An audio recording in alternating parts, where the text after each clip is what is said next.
Hi అండి. ఇవాళైతే మనం red sauce pasta అయితే చేసుకుందాం. వచ్చేయండి. పిల్లలు ఎంతో ఇష్టంగా తింటారు. దీనికోసం అయితే పాస్తా బాయిల్ చేసి పెట్టుకొని అన్నీ రెడీగా పెట్టుకున్నాను. తర్వాత ప్యాన్లో ఆయిల్ వేడి చేసుకున్నాను. ఇందులోనే సన్నగా తురుముకున్న వెల్లుల్లి, అల్లం, ఆనియన్స్ వేసుకొని ఫ్రై చేసుకున్నాను. ఇవి ఫ్రై అయిన తర్వాత ఇందులో చిల్లీ కూడా యాడ్ చేసుకున్నాను.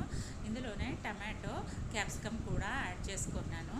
సాల్ట్ కూడా యాడ్ చేసుకొని మిక్స్ చేసుకొని మూత పెట్టుకొని కుక్ చేసుకున్నాను.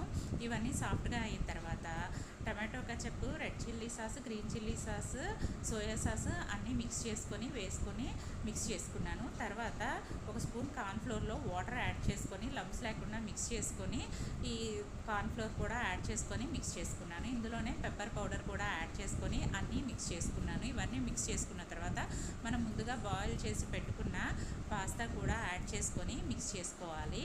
ఇలా మిక్స్ చేసుకుంటే మనకి టేస్టీ అయిన రెడ్ సాస్ పాస్తా అయితే రెడీ. Please subscribe.